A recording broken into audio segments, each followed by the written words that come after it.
Hallo zusammen, ich bin der Marc von der Liste Aufbruch und es wird Zeit, dass wir aufgrund der anstehenden Betriebsratswahl mal Tacheles reden. Also starten wir gleich rein.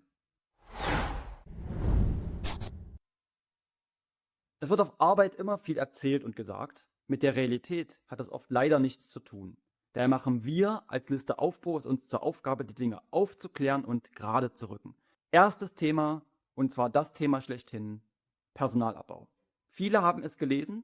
Die Zeitungen MZ und LVZ berichteten über den aktuellen Zustand unseres Betriebes. Fazit: über 1000 Stellen weg. Arbeitsverdichtung und eine Atmosphäre der Angst. All das ist natürlich auch beängstigend. Daher wird es Zeit, mal zu beleuchten, was hat eigentlich der Betriebsrat damit zu tun. Dazu muss man wissen, der Betriebsrat entscheidet nicht direkt mit, wenn Stellen gestrichen werden. Auch kann er nicht direkt Einstellungen erzwingen. Es gibt aber zahlreiche Hebel, die er hat, um den Arbeitgeber zum Einlenken zu bewegen. So entscheidet der Betriebsrat direkt darüber mit, ob zum Beispiel Überstunden angewiesen werden können. Auch bei Dienstplanänderungen hat der BR ein elementares Mitspracherecht. Nun fragt man sich, wie kann das denn den Personalabbau beeinflussen? Ja, ganz einfach. Wenn der Arbeitgeber vom Betriebsrat zu jeder Überstunde die Zustimmung erhält, warum soll er denn Personal nachbesetzen? Wenn nahezu jede Dienstplanänderung zugestimmt wird, um Personal von links nach rechts zu verschieben, warum sollte man denn neue Stellen schaffen? Die Antwort ist ganz einfach: gar nicht.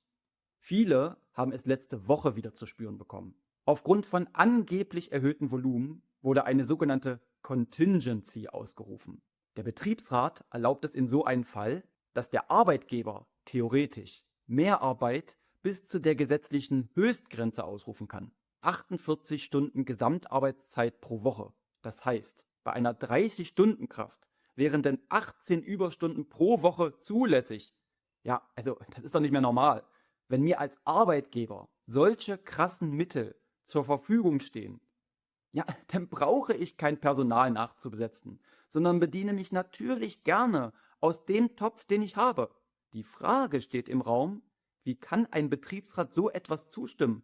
Gerade in solchen Zeiten, wo der Arbeitgeber massiv Personal einspart. Dazu muss man wissen, wie der Betriebsrat aktuell aufgebaut ist. Seit 20 Jahren hat die Verdi-Fraktion dort die uneingeschränkte Mehrheit. Nahezu alle Entscheidungen über Mehrarbeit, Dienstpläne und so weiter werden von ihnen getroffen. Sie haben demzufolge einen großen Anteil an der aktuellen Situation. So war es auch vergangene Woche, als die sogenannte Arbeitszeitkommission, in der 3 BR-Mitglieder der Verdi-Liste sitzen, diese Mehrarbeit einstimmig zugestimmt haben. Durch solche Entscheidungen spielt man dem Arbeitgeber nur in die Hände. Den Personalabbau wird man damit nicht stoppen. Im Gegenteil, damit muss jetzt Schluss sein. Daher stehen wir als Liste Aufbruch zur kommenden Betriebsratswahl für die notwendige Veränderung. Die anderen hatten 20 Jahre ihre Chance. Ich denke, es wird Zeit. Entscheidet euch zur Betriebsratswahl vom 29. April bis 5. Mai für einen Neuanfang und wählt Liste Aufbruch. Teilt das Video und abonniert gerne den Kanal. Es wird natürlich noch weitere spannende Videos und Einblicke geben.